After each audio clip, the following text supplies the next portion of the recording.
Good morning class.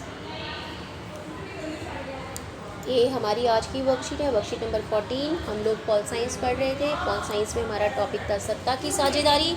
और सत्ता की साझेदारी में आप श्रीलंका और बेल्जियम के बारे में पढ़ चुके हैं कि श्रीलंका ने कौन से ऐसे परिवर्तन किए अपने संविधान में जिसके कारण वहाँ गृह युद्ध की स्थिति हो गई, और बेल्जियम ने क्या समझदारी वाले काम किया, क्या समझदारी से अपने संविधान में परिवर्तन किया कि वहाँ पर जो है जो अल्पसंख्यक और बहुसंख्यकों ने मिलकर वहाँ पर सत्ता की साझेदारी करी।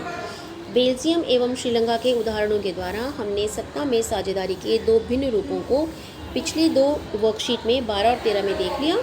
बेल्जियम ने संविधान संशोधन के माध्यम से विभिन्न समुदायों को सत्ता में साझेदार बनाया ताकि वहाँ होने वाले टकराव को रोका जा सके, जबकि श्रीलंका ने 1956 में कानून के द्वारा क्या किया, बहुसंख्यकवाद को बढ़ावा दिया, जिस कारण तमिलों को बेगानापन महसूस हुआ और वहाँ गृह युद्ध छिड़ गया। इसलिए ये ताकि गृह युद्ध न छिड़े, शांति बनी रहे, इसीलिए हमें सत्ता में साझेदारी की आवश्यकता है। अब आपसे पूछा जाएगा, आप बताइए कि क्यों ज़रूरी है कि सत्ता में साझेदारी हो।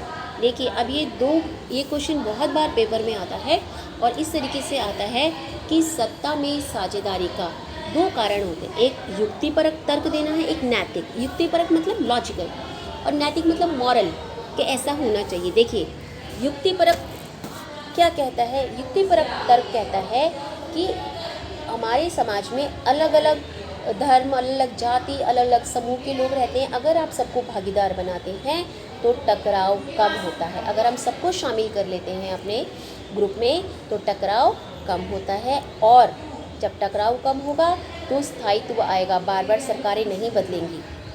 ठीक है ना?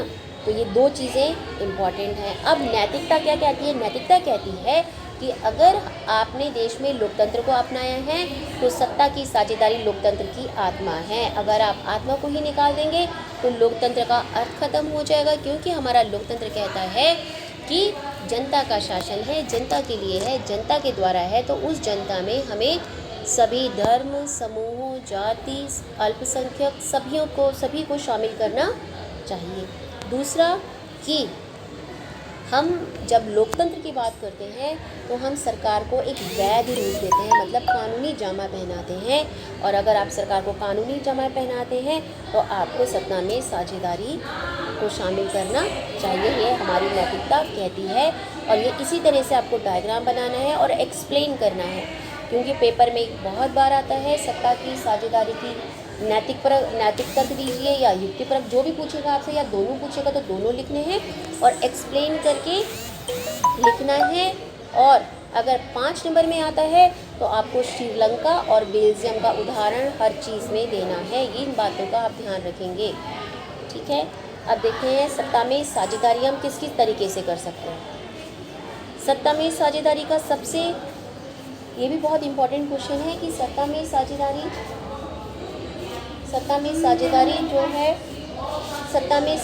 जो है उसका किस किस रूप में हो सकती है। सबसे पहले ऊर्ध्वाधर वितरण का अर्थ होता है ऊपर से नीचे। कैसे? सबसे बड़ी है केंद्र सरकार ने अपने कुछ अधिकार दिए राज्य सरकार को, राज्य सरकार ने अपने कुछ अधिकार दिए स्थानीय निकायों को। तो यह है ऊर्ध्वाधर वितरण, मतलब इसके पास ज़्यादा शक्तियाँ हैं, इसके पास थोड़ा कम शक्तियाँ हैं, इसके पास बहुत कम शक्तियाँ हैं। पहला रूप। दूसरा रूप है क्षैतिज वितरण। यह है क्षैतिज वितरण, मतलब सब बराबर हैं, सबको बराबर अधिकार है। विधायिका जो कानून बनाती है, कार्यपालिका जो उस कानून को लागू करवाती है, न्यायपालिका कानून का फॉलो न करने वालों को सज़ा देती है या उनके लिए कोई अनुशासनात्मक कार्रवाई करती है। और तीनों की शक्तियाँ बराबर हैं, तीनों में से कोई बड़ा और छोटा नहीं है। यह है क्षैतिज वितरण। अगला है विभिन्न सामाजिक समूह। जैसे भाषा, देखिए आपके समाज में बहुत सारे समूह पाए जाते हैं। भाषा के रूप में अलग हो सकते हैं, धर्म के रूप में अलग हो सकते हैं, है ना, और जाति के रूप में अलग हो सकते हैं, रंग के रूप में अलग हो सकते हैं। तो हम इसके लिए क्या करते हैं, हम एक सामुदायिक सरकार का निर्माण करते हैं।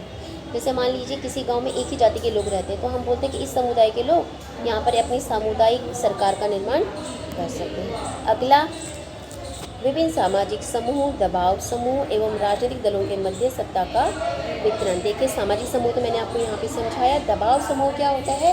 देखिए दबाव समूह होता है जैसे मान लीजिए सरकार ने कोई गलत निर्णय लिया और हमारे फेवर में नहीं है तो हम लोग धरना दे दें, या हमारा कोई नेतृत्व करता है। जैसे कि आपको मैंने एग्जाम्पल भी दिया था कि जब नर्मदा नदी पर सरदार सरोवर बांध बन रहा था तो मेधा पाटेकर ने मेधा पाटेकर एक समाज सुधारक हैं, उन्होंने लोगों का नेतृत्व किया, बांध न बनने के लिए सरकार पर दबाव डाला। तो वो दबाव जो ग्रुप डालता है उसे दबाव समूह कहा जाता है। उनके बीच में भी सत्ता का, उनको भी अधिकार दिए जाते हैं, तो उनके बीच में भी सत्ता का जो है वो वितरण किया जाता है। तो ये बहुत इंपॉर्टेंट क्वेश्चन है, पेपर में बहुत बार ये दोनों चीज़ें आई हुई हैं कि सत्ता में साझेदारी की आवश्यकता, दूसरा सत्ता में साझेदारी के स्वरूप कौन कौन से हो सकते हैं, और नैतिक और युक्तिपरक कारक, ये तीनों बहुत इंपॉर्टेंट है और ये तीनों लिखना है आपको इसी तरीके से कॉपी में, और एक्सप्लेन ज़रूर करेंगे प्लीज़।